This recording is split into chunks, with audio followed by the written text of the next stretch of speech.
Muito embora seja hoje um dos best-sellers no Brasil, ao lado de Augusto Cury, ao lado de outros escritores como Samitiba, no caso dele, com um foco muito específico na área de motivação, na busca de alvos relacionados a desafios em testes, em provas, em concursos, em vestibular, em Enem. Há algum tempo, próximo, eu creio, de 20 anos, ele começou a idealizar, depois de ter quebrado a cara, muitas vezes na busca por um concurso público, ele resolveu criar um método pessoal de estudo. Esse método deu certo. E seguindo uma orientação de Deus, ele escreveu um livro. A história desse livro é engraçada, é interessante, porque ele ofereceu esse livro para várias editoras e todas disseram não. Ele, muito insistente, abriu uma editora e ofereceu o livro a ele mesmo. Aí ele aceitou o livro dele. Após ter aceito o livro dele, as coisas deram certo, o livro tornou-se um best-seller e William Douglas, hoje, está se aproximando da casa de 500 mil de livros vendidos no Brasil.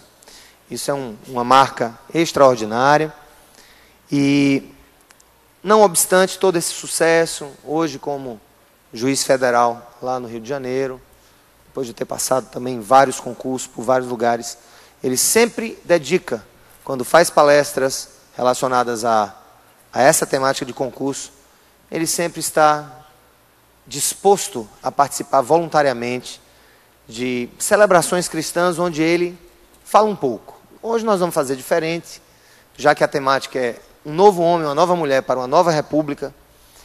Nós vamos fazer um bate-papo aqui. Então que a gente receba com muita alegria, aplaudindo a Deus por sua graciosidade e em especial por ter derramado sobre a vida do nosso irmão William Douglas tantas dádivas e tanta oportunidade para falar do seu amor. Hoje eu recebi uma mensagem no Twitter de um dos líderes da igreja, que ele tirou uma foto com o William, e eu gostei muito da expressão. Ele disse, um missionário de Deus no Poder Judiciário Federal. Então a gente tem batido muito nessa tecla. Você não precisa ser pastor, você não precisa ser diácono, você não precisa ser clérigo no sentido tradicional da palavra para ser um grande missionário a serviço do reino. E ele tem feito isso. Distribui gratuitamente milhares de novos testamentos, tem tentado semear a palavra por onde ele vai. E eu tive a grata alegria de tê-lo como aluno, gente, no Haggai desse ano em Águas de Lindóia. Quando eu vi esse homem sentado na primeira fila para ouvir o que eu tinha a dizer, aí a tremedeira foi grande, né? Em razão de toda a sua experiência, e eu vi isso com muito respeito e com muito temor ao Senhor, pela oportunidade que me foi dada. Então vamos aplaudir ao Senhor pela vida dele. Eu queria chamá-lo, querido, aqui, para que a gente possa conversar um pouco. Então, meu irmão, obrigado por ter vindo. Nós queremos, assim, conversar um pouco com você sobre um pouco da sua história e dos despertamentos que Deus lhe deu no sentido de ser um missionário na vida, no trabalho. Fala um pouquinho da tua história, que a gente conheça. Bem, mais uma vez, boa noite a todos. Dizer que é uma honra muito grande estar aqui do lado do Sérgio, meu professor, que eu tive prazer, já tinha vindo aqui na comunidade da Cidade Viva. Eu viajo muito para fazer palestra, e aí quando eu vou nas cidades, eu costumo perguntar via rede social, via pessoas que eu conheço, assim, quais são as igrejas, quais são as comunidades, quais são as pessoas que estão fazendo diferença, que estão criando algo novo, que estão inovando, mas não pelo prazer de inovar, mas estão transformando a realidade. E aí me falaram da Cidade Viva, e eu vim aqui, participei do culto, gostei muito de participar do culto, e Deus foi bondoso comigo e acabou a gente se conhecendo depois. Mas, então, para mim é uma honra estar aqui, estar participando do Godstock. Eu não tenho idade para participar do Woodstock, mas consegui participar do Godstock, né? Que tem um poder também revolucionário, e a gente viu muita coisa acontecendo nesses últimos dias. Tive o privilégio de participar e de estar aqui batendo papo, falar um pouco sobre mim. é falar sobre um nerd que conseguiu, um nerd em recuperação, né? Que nasci num lar evangélico, mas, como todo mundo que nasce em lar evangélico, passei um tempo questionando se eu tinha sido educado para acreditar em Deus, essa história de acreditar em Deus, Deus existe, Deus não existe, Deus se interessa, Deus não se interessa. Então, por exemplo, aquela história que me contaram sobre o homem ter sido criado do barro, de Deus parar, fazer de barro, soprar. Eu achei essa história assim tão fantasiosa, tão história da carochinha. E aí eu falei, não, eu vou pegar a ciência. A ciência deve ter uma versão muito mais sólida. E a ciência tinha. Ela disse assim, não, tinha um pontinho pequenininho, muito pequenininho, e esse pontinho explodiu sozinho, e foi crescendo, e virou tudo isso aqui, tudo está funcionando agora. Ah, não, essa versão é muito mais confiável. Então, essa foi uma das minhas experiências, foi dizer o seguinte, olha só, tenho nada contra a ciência, amo a ciência, tento ter uma mente científica, mas até hoje a gente não tem nenhuma resposta definitiva. Então, alguns têm fé na história da ciência, alguns têm fé na história da Bíblia. Para mim, tanto faz. Escolher ninguém tem uma escolha melhor. Também tinha essa pergunta se Deus se interessa, se Deus não se interessa. E o que eu posso dizer é que aos poucos foi acontecendo, Deus foi respondendo. E hoje a gente se reuniu aqui para falar de um novo homem para uma nova república. A gente vê muita gente falando para a sociedade mudar, que quer que as coisas aconteçam. Mas eu, sinceramente, acho muito difícil isso acontecer sem que haja uma transformação interna. Se não houver algo que venha de dentro, é muito difícil você mudar. Então, um dos testemunhos que eu quero dar aqui é que, se não fosse Jesus Cristo, eu seria apenas um cara, um juiz, o que fosse, mais voltado para mim mesmo, interessado em mim mesmo, sem estar preocupado em gastar tempo com os outros, sem estar preocupado em gastar dinheiro com os outros. E se hoje eu gasto tempo dando aula de graça, participando do movimento negro, e eu quis participar do movimento exatamente porque não me afeta diretamente, né? E eu não acredito que a gente consiga ter uma nova sociedade sem ter algo de dentro. E foi o que Jesus fez comigo. Ele conseguiu, pela força do exemplo dele, dizer, olha, você tem que se preocupar com o cara do lado, porque eu me preocupei com você, eu te tenho um exemplo, eu me antecipei a você, e se eu, que sou Deus, fiz isso, então você tem que fazer também. Então, acredito em serviço público, gosto de serviço público, acho que a gente tem que melhorar o serviço público, desenvolver o direito administrativo, desenvolver tudo isso, mas, em paralelo a esse processo de aperfeiçoamento das instituições, eu realmente acredito que o que funciona mesmo é o cara mudar por dentro. Eu frequento presídio, sempre visitei presídio, sempre fez parte da minha vida visitar carceragem, e é impressionante que você entra ali na cela dos crentes, é diferente. A cela dos crentes é diferente. Quem tem qualquer dúvida se Jesus transforma, vai na cela dos crentes, porque você vai ver que ela está limpa, você vai ver que o pessoal não está desesperado, você vai ver que o pessoal não está com arma, não está fazendo um monte de coisa. Aí você vai fala assim, não, mas esse cara está ali porque ele tá querendo algum benefício, tá bom. Mas daquele grupo ali, alguns, quando acaba a pena de prisão, ele está diferente. Vai pegar todo mundo? Não, realmente tem uns que acabou a prisão, ele esquece que ele era da cela dos crentes. Mas a gente consegue tirar alguns. Então, eu quero dar o testemunho aqui, que seja para o preso lá da penitenciária, seja para o juiz federal lá da cidade de Niterói, Jesus Cristo tem uma proposta de mudança interna, e essa mudança interna me parece ser o começo de uma nova república. Amém.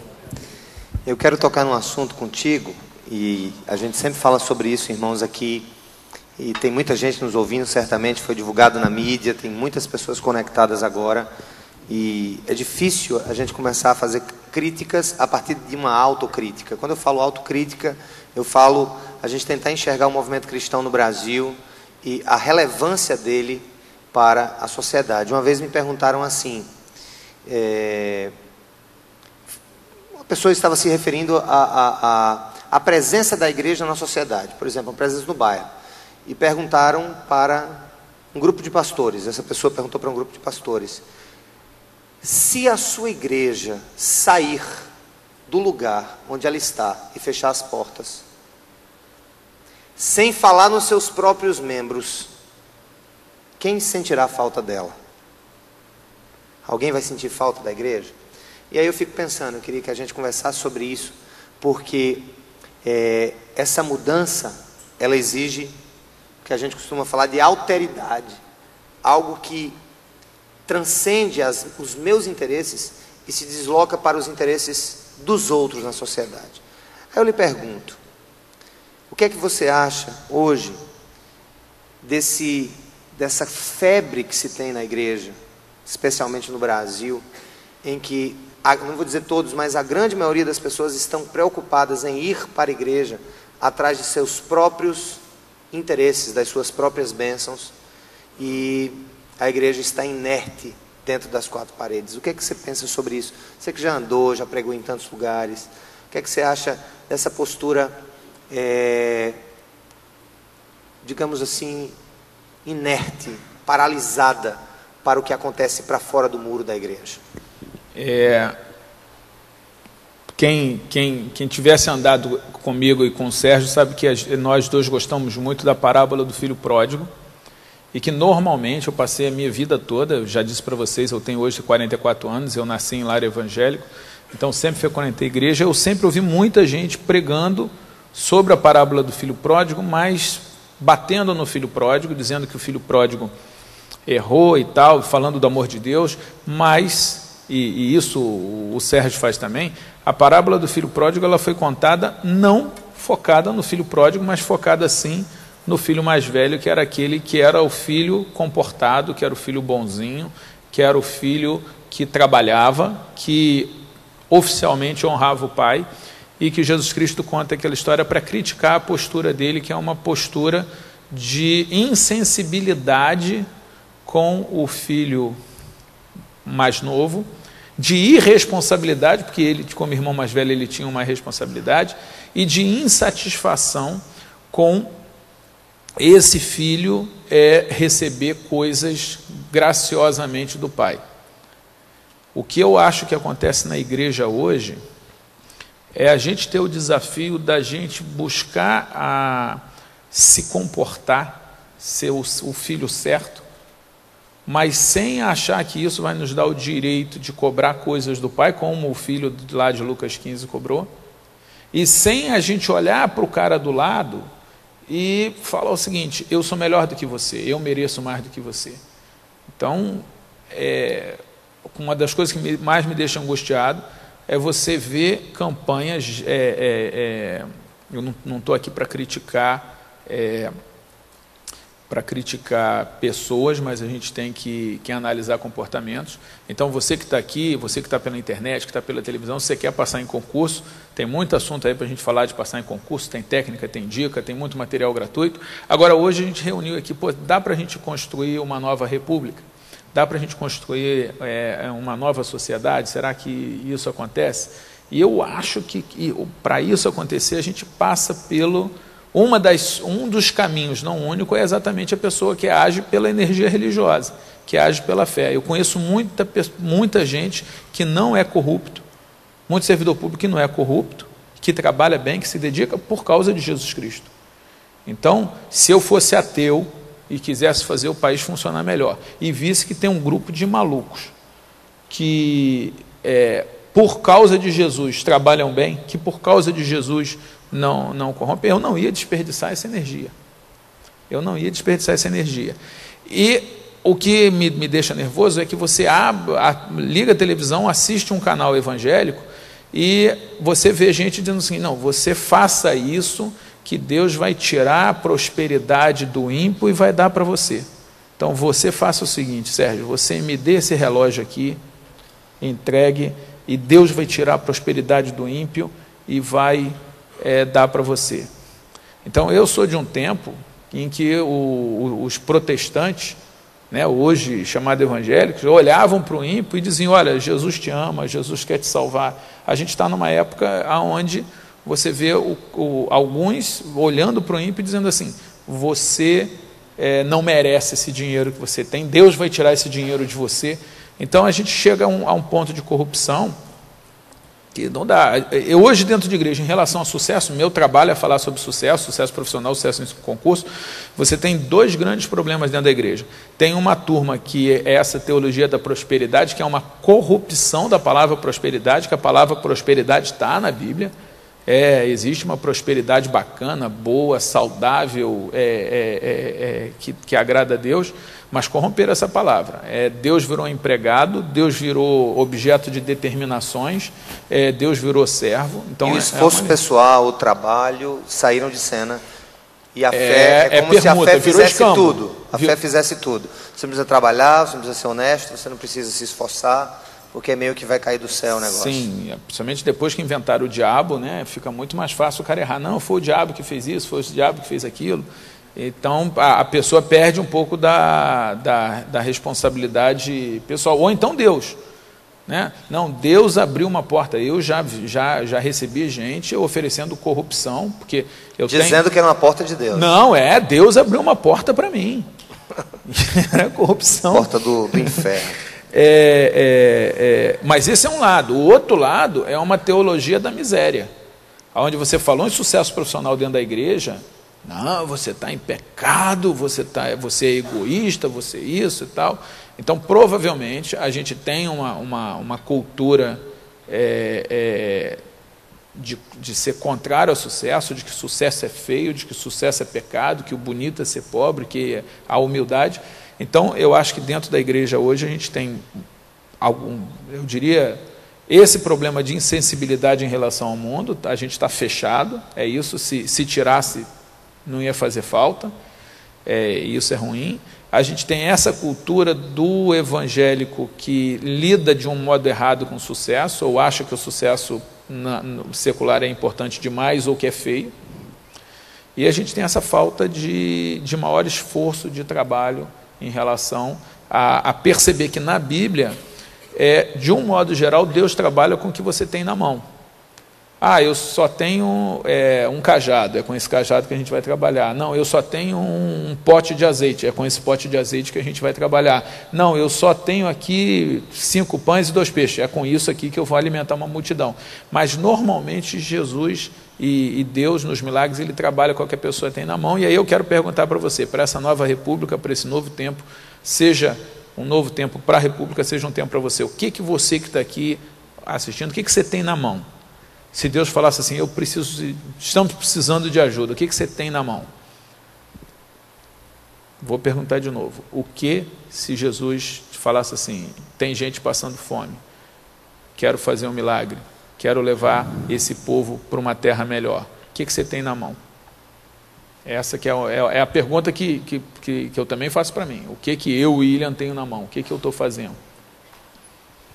Isso é muito interessante. E o texto base da nossa mensagem, da nossa conversa, é o de Paulo aos Coríntios, né? Quem está em Cristo é uma nova criatura, as coisas velhas se passaram, eis que tudo se fez novo. É óbvio que ali Paulo está falando da transformação interior, que é o início de tudo, é o início de toda mudança. E você até falava de aquela frase, que seja a mudança que você quer ver no mundo, frase de Gandhi, se eu não me engano. Gandhi, ele não se sabe se Gandhi morreu cristão, não se sabe se Gandhi morreu de fato tendo Jesus como Senhor, mas uma coisa Gandhi dizia muito claramente, como hindu e como militante pela transformação do mundo. Ele disse assim: eu tenho muito interesse no vosso Cristo, mas eu não quero saber do vosso cristianismo. Ou seja, o cristianismo deturpou-se, especialmente nesse século, nos 2 últimos séculos, transformando-se em algo apenas de projeção pessoal. Ou seja, Deus vai me dar o céu, Deus vai me dar a eternidade, então para mim isso basta. E aí, com base nessa afirmação, eu lhe pergunto: qual é o papel que você vê dos não clérigos? Eu nem gosto dessa palavra, clérigo. Ela é feia, ela é pesada, ela é arcaica, ela é separatista. Ela dá a ideia de uns que estão aqui e outros que estão aqui. Você, como profissional, não fez seminário, estudou direito, escreveu livros. O que é que você diria para as pessoas que estão nos ouvindo sobre o que é missão? Eu venho batendo nessa tecla e algumas pessoas acham que eu desvalorizo o trabalho do seminarista ou o trabalho do pastor, como se nós relativizássemos esse trabalho.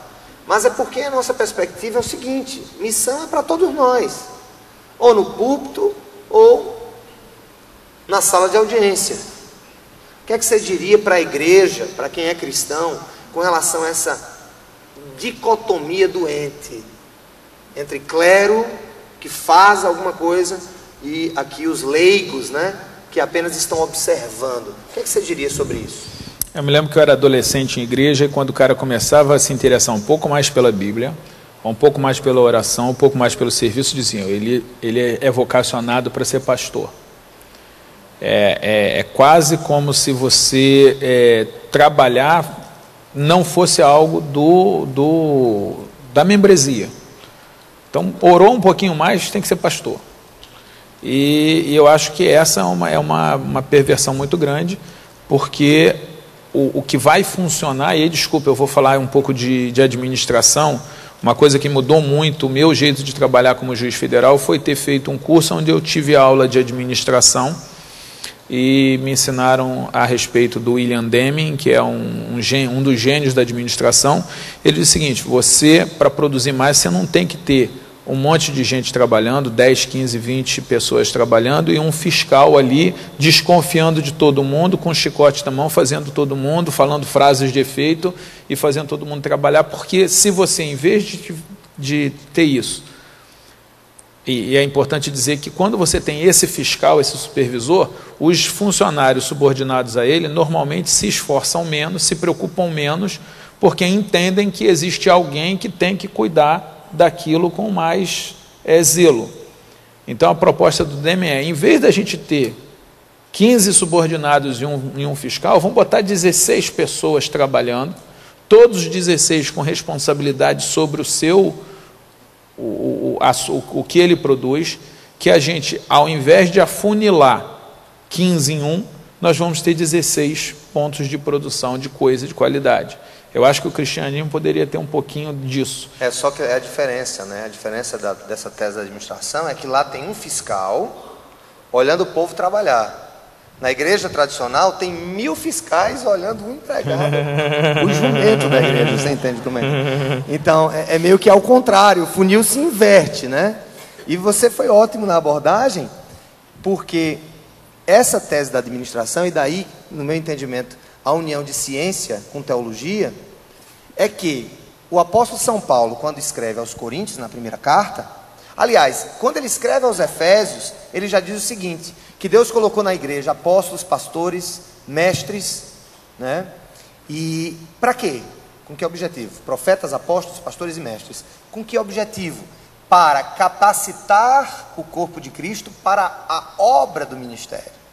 Ou seja, a intenção de Deus ali naquela carta foi ensinar a igreja de Éfeso o seguinte: não, o Senhor está capacitando o seu povo para que o seu povo faça a obra do ministério. Então, aí não tem lugar para nenhum fiscal, tem lugar para trabalhadores. É por isso que Jesus diz que a seara é grande e os ceifeiros são poucos, exatamente por essa visão afunilada, né? Tem aquela coisa que é a famosa frase: evangelize sempre, se precisar use as palavras. Eu acho que o que mais evangeliza é, sem prejuízo de você dar um folheto. Eu acho legal você dar o folheto, eu vivo dando folheto. Agora, o que evangeliza é o comportamento diferente. É a pessoa olhar e falar assim: poxa, por que essa pessoa ela está agindo diferente? Por que ele tem um padrão diferente? Eu acho que o que mexe com o não cristão é o cristianismo do cotidiano, não é o cristianismo eclesiástico da igreja. Eu gosto do cristianismo eclesiástico, eu gosto do louvor, eu gosto de estudar teologia, mas o que faz diferença mesmo é o cara ver um comportamento diferente. Então, quando nessas viagens que eu faço, eu conheci um caso lá em Vila Velha, de um empresário que ele se converteu por causa de um delegado cristão, porque o filho era envolvido com tóxico e sempre que o filho era preso, ele ia lá e resolvia com dinheiro, dava o trocado lá para o policial corrupto e estava resolvido o problema. Até que um dia que ele bateu com um policial que não estava à venda e que o garoto ficou preso, e aí é que começou o processo dele realmente recuperar o filho. E ele acabou se convertendo, e na verdade ele se converteu por quê? Porque ele ofereceu uma grana alta para um delegado, e o delegado falou, olha só, eu sou crente, eu não estou à venda. E foi aí que começou a mudança. Então foi um sujeito que se converteu porque alguém estava sendo honesto. Então acho que se cada um aqui dentro da sua profissão se for diferente, e as pessoas perceberem essa diferença, eu acho que esse é o grande evangelismo que a gente consegue fazer, é o evangelismo mais eficiente. Eu quero que a gente converse um pouco sobre o fato que aconteceu, que foi veiculado na imprensa, sobre a prisão daquele traficante lá da sua terra, né? O NEM. E ele tentou corromper um policial, não conseguiu, e foram perguntar ao policial. Porque hoje a gente está vivendo uma época interessante. O certo virou espetáculo. E o errado virou cotidiano. Perguntaram para ele, né? Por que você fez isso? Eu não fiz nada mais do que minha obrigação. Eu fiz o que eu aprendi dos meus pais. E aí eu fico perguntando, você acha que tem esperança para um país cristão que no IBGE cresce a cada ano, a quantidade de igrejas evangélicas, mas que não há mudanças nas posturas mais simples do cotidiano? Os pais, será que você acha que hoje os pais estão preparados para criar os seus filhos, ou são verdadeiros tolos na tentativa de conduzir pessoas que às vezes pensam de maneira mais coerente do que os próprios pais? Desculpa, eu não consigo deixar de dizer que prenderam o NEM porque era NEM. Se fosse ENEM, ele tinha vazado. O problema de nome. Mas foi bonito ver aquele policial meio com uma ira, dizendo assim, peraí, a gente prendeu, não está todo mundo aqui à venda. Eu sei te dizer que se anuncia 30% de evangélicos no país, e se somar com os católicos, a gente tem lá 90%. 92,8%. Pois mais ou menos. E o católico é idólatra. Desculpe, mas o que eu conheço de evangélico idólatra, que idolatra o pastor, que idolatra o dinheiro, a Bíblia fala que a avareza é idolatria.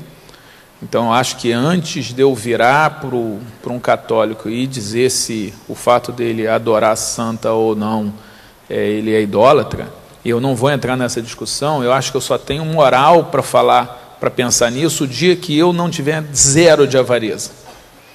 O dia que eu tiver zero de avareza, que é idolatria, aí eu tenho moral, porque senão eu não estou seguindo aquilo de olha a trave, você está olhando o cisco no olho do teu irmão e não está vendo a trave. Eu acho que o dia que os evangélicos e os católicos pararem de ficar olhando o cisco na religião cristã dos outros e começarem a olhar a trave que está no olho, eu acho que o nosso cristianismo evolui. Com a quantidade de cristãos que a gente tem hoje no país, não era para ter pirataria. É só você ver a pirataria que tem dentro do mercado evangélico de CD. E o pastor compra para o filho. Meu filho, Deus me deu uma bênção, eu trouxe aqui, olha, 10 filmes para a gente assistir nas férias. Ô, glória a Jesus. Não, eu fui a uma cidade e me disseram que 50% da cidade era de evangélicos. E eu achei o máximo aquilo, porque eu sou evangélico, então, que legal, né?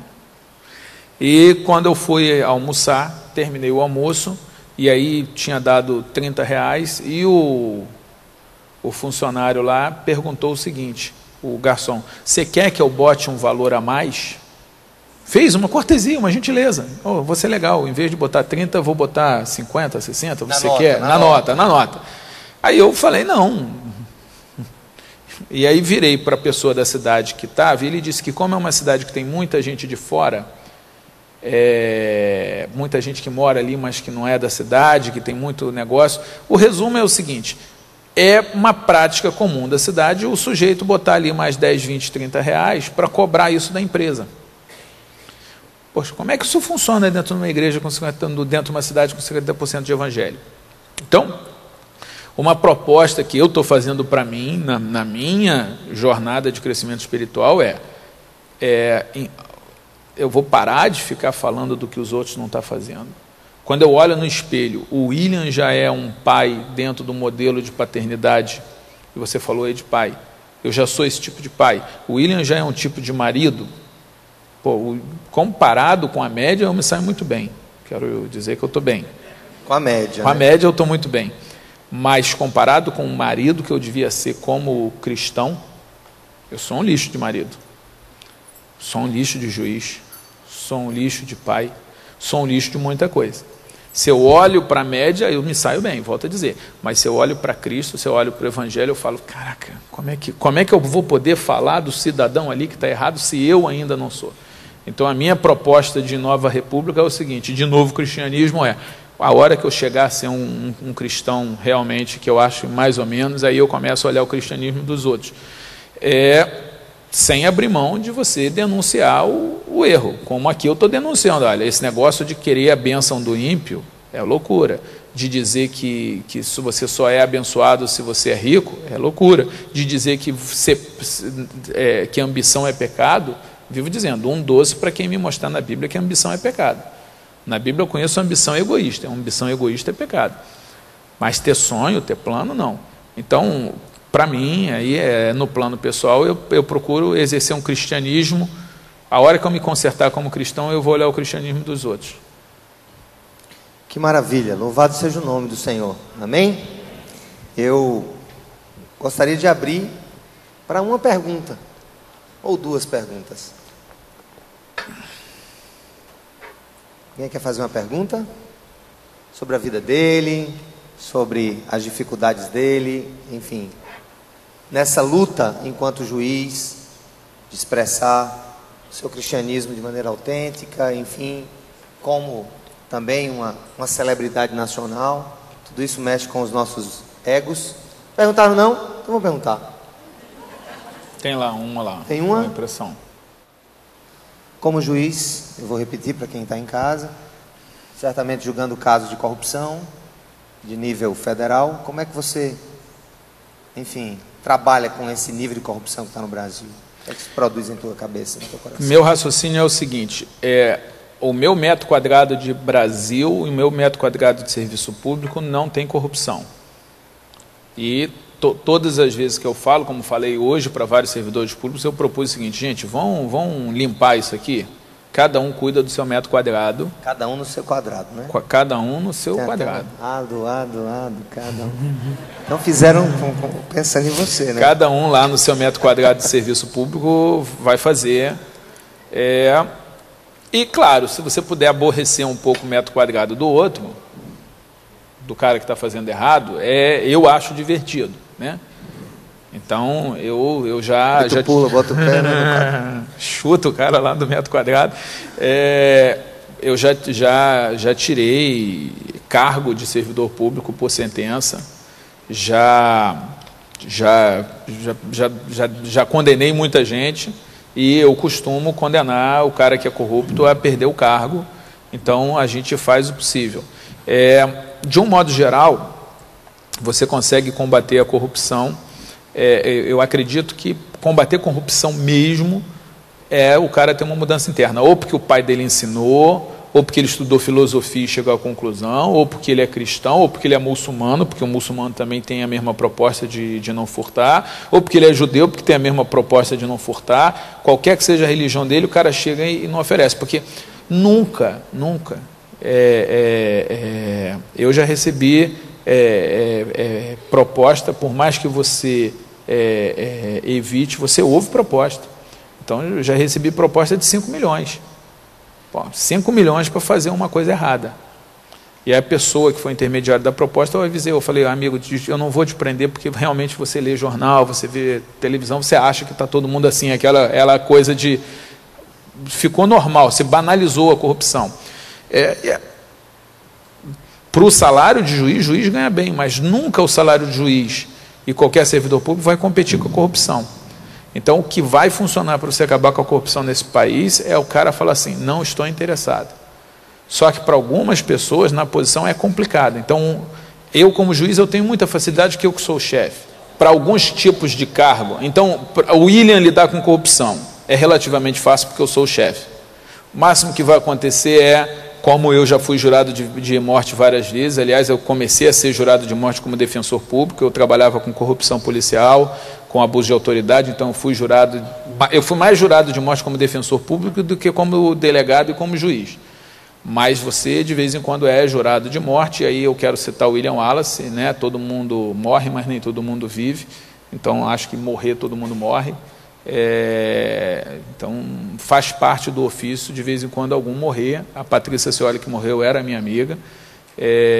Então, tem algum risco, mas é mais perigoso ser carioca do que ser juiz. Tá?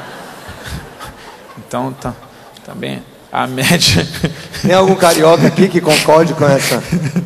Nossa, meu. Não, no Rio de Janeiro é bala perdida vindo de cima, é bueiro vindo de baixo, é explosão vindo do lado.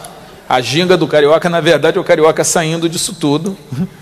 Mas, para algumas pessoas é mais complicado. Então, para um soldado PM, por exemplo, se ele está dentro de uma equipe que tem corrupção, é complicado para ele, é bem complicado. O que vai acontecer é que, provavelmente, com o tempo... ele consegue ir sendo empurrado para a equipe que não tem isso. Ou então vai ser empurrado para o último município do estado. Mas é um custo. Eu tenho amigo meu que tem isso. Então, eu lido com a corrupção quase com uma naturalidade. Faz parte do sistema, o ser humano é corrupto. Você tem corrupção dentro da igreja, o serviço público não ia ser diferente. Faço que eu mantenho o meu metro quadrado limpo. Os meus subordinados, se eu pegar, vou estraçalhar, porque ele vai sujar meu nome. Agora, o metro quadrado do lado, o máximo que eu posso fazer é propor, é falar e tal. Eu acho que a gente tem uma briga, e uma coisa boa que a gente teve nesse país pelo menos no Rio de Janeiro, diminuir a promiscuidade. Polícia é polícia, bandido é bandido. Então, quando você começa a definir os papéis, é melhor. O complicado é quando você não sabe quem é polícia e quem é bandido. Então, quando matou um juiz. Gente, desculpe, mas tem um lado muito positivo. A hora que começa a matar juiz, você começa a falar assim, não, peraí, nós temos uma guerra e qual é o seu lado? O complicado é quando o juiz está vendido e aí não mata o juiz. Esse é muito pior do que quando a gente tem juiz morrendo.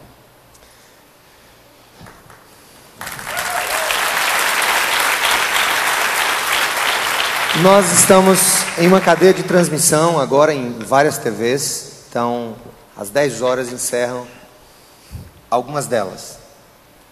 E a gente precisa, até para quem está em casa não ficar, não viu o resto. Né? Eu queria que você, rapidamente, em 2 minutos, pudesse dar uma palavra final. Mas antes dessa palavra final, você dizer o seguinte: hoje, lidar com sucesso na vida profissional, na igreja, é uma coisa muito complicada. Jesus sabe disso, ele escreveu muito sobre isso. E a carta aos Filipenses fala de Deus que não julgou como usurpação, mesmo sendo Deus, não quis usurpar essa posição, mas humilhou-se a si mesmo, tomando a forma de servo. Primeira pergunta e última é: como você lida hoje com a questão da vaidade decorrente do sucesso no Brasil? E uma palavra final para os nossos queridos sobre quem Jesus é para você. Bem, vamos lá. Se você pegar o Marketing 3.0 do Philip Kotler, você vai chegar à conclusão de que o ponto mais alto que a gente chegou do marketing hoje na humanidade, dos gênios, dos gurus, dos mestres do marketing, da administração, é que a gente tem que se preocupar com valores, com princípios e com o lado emocional e espiritual do homem. Então, a humanidade levou 2000 anos para chegar àquilo que Jesus Cristo já dizia lá na Palestina. Então, de tudo que eu tenho estudado, a conclusão que eu chego é: como é que pode um livro tão antigo ter sobrevivido quando tantos livros antigos se perderam e ter soluções que hoje são vendidas como se fosse novidade?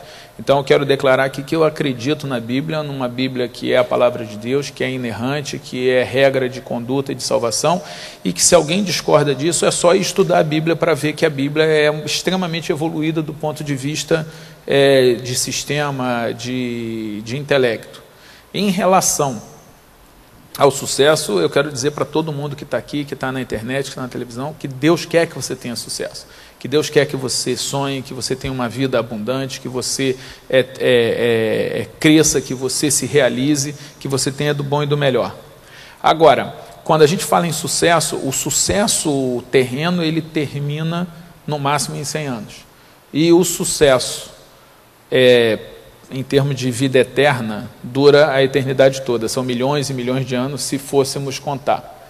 Então, o que eu quero dizer para você que está me ouvindo aqui, se preocupe em me ouvir sobre sucesso, tendo em vista o que eu consegui de sucesso, eu quero dizer que se alguém chega num hospital com um tiro no peito e com um problema de pele, o médico, ele vai atender primeiro o problema mais urgente. Nenhum médico vai começar cuidando do problema de pele, o cara com um tiro no peito. Quando a gente fala da sua salvação, de você passar a eternidade no céu, de você ser transformado por dentro, de você deixar Jesus entrar na sua vida, eu estou falando do tiro no peito. Quando eu estou falando de sucesso, de ganhar dinheiro, de morar bem, de ter tranquilidade, de ter realização, de ter prosperidade, eu estou falando de problema de pele. Nós temos um Deus que é muito bom para resolver problema de pele, mas se você está nos ouvindo aqui e ainda não entregou a sua vida para Jesus, ainda não experimentou esse Jesus, desculpe, mas você está com um tiro no peito. Eu espero que você resolva os seus problemas de pele, mas eu quero dizer que a gente tem um cirurgião que resolve problema de coração também. Em relação à questão de como lidar com sucesso, é engraçado, eu era um cara extremamente metido, arrogante, besta, e apanhei bastante de Papai do Céu para aprender, porque a gente tem um pai que bate, e eu sou muito grato a Deus por ele me bater, para ele me transformar num filho melhor. E eu quero dizer isso para você: o filho pródigo, o filho que saiu da casa do pai, o pai esperou na varanda, o pai ficou esperando. O cara que está lá fora, o pai está esperando na varanda, e recebeu sem bronca, porque o filho mais velho gosta de bronca, mas o pai não gosta de bronca. Agora, o filho mais velho, o pai foi buscar lá fora. Então, você que está aqui, que já aceitou Jesus, que segue Jesus, que professa Jesus, a Bíblia fala: parte da injustiça aquele que profere o nome do Senhor. Se você for corrupto, você vai se dar mal como nenhum lá fora dá, porque o pai vai te bater. Então, você que é crente, que está adulterando, que está furtando, que está participando de licitação marcada, você que entra dentro de uma igreja, eu quero te dizer, ou você sai da igreja, ou você sai da podridão, porque o pai vai te bater. O pai bate. E esse pai que bate também é o pai que cuida. O rei Davi disse para todo mundo: eu sou pobre e necessitado, mas o Senhor tem cuidado de mim. Porque o Davi percebeu que quando o assunto é saúde, um vírus que você não vê mata teu filho. Quando o assunto é vida, um câncer que você não sabia aparece dentro de você, em 3 meses a tua mãe vai embora. Então, para o que realmente importa, nós somos absolutamente pobres, absolutamente miseráveis, absolutamente necessitados, mas Jesus cuida da gente. Em relação ao sucesso, eu quero citar Deuteronômio 8:17. Quando você tiver sucesso, não diga o meu braço conseguiu sucesso. Diga: o Senhor deu força ao meu braço para eu ter sucesso. Então eu quero declarar que todo sucesso aqui, para quem estiver interessado em saber a fonte, eu quero dizer que o Senhor deu força ao meu braço, o que mostra que existe uma parceria. Existe um braço do homem para trabalhar e existe um Senhor dando força. Então, se você tem interesse em sucesso, eu quero dizer que o teu braço tem que entrar na história, tem que capinar, tem que ir mais fundo, tem que jogar a rede, tem que suar, tem que passar pelo deserto, tem que passar pelo meio do mar, tem que enfrentar as dificuldades, mas que existe um Deus lá em cima que se preocupa com você e quer dar tudo para você, curando desde problemas de pele até tiros no coração.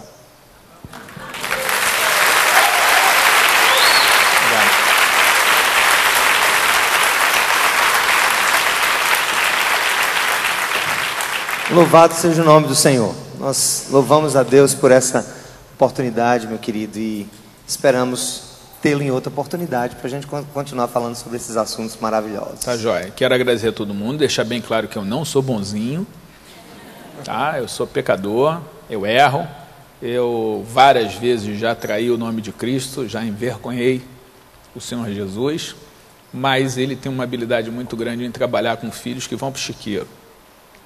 Então, se alguém aqui está no chiqueiro, fique tranquilo, volta que ele bota roupa limpa, que ele bota calçado, que ele bota um anel, e que ele diz, esse é meu filho, que estava perdido, e volta.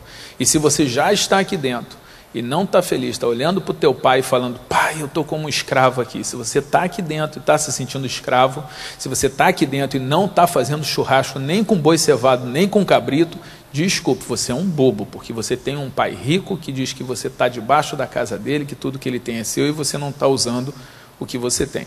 Então, se você está lá fora, ou se você está aqui dentro e tem um esqueleto dentro do armário, está com um chiqueiro dentro de casa, está um chiqueiro dentro da alma, você pode vir procurar Jesus, que ele vai dar uma solução para isso. Você está precisando de milagre, Jesus faz milagres. Você está precisando de cura, Jesus cura, Jesus liberta, Jesus transforma. Você precisa restaurar casamento, Jesus faz isso também. Se você precisa resolver problema com filho, Jesus faz isso também. Tá? E se você diz que é filho dele e não ama o próximo, você ainda não conhece a Deus, e isso é o que a Bíblia fala. Então saia daqui sabendo que eu sou um cara cheio de defeitos, mas sou pobre e necessitado, mas o Senhor tem cuidado de mim. Eu espero que vocês tenham esse tipo de experiência também, porque é muito bom ter pai. Um pai é muito bom, e a gente tem um lá nos céus à nossa disposição. Aleluia. A Ele toda honra, toda glória, todo louvor.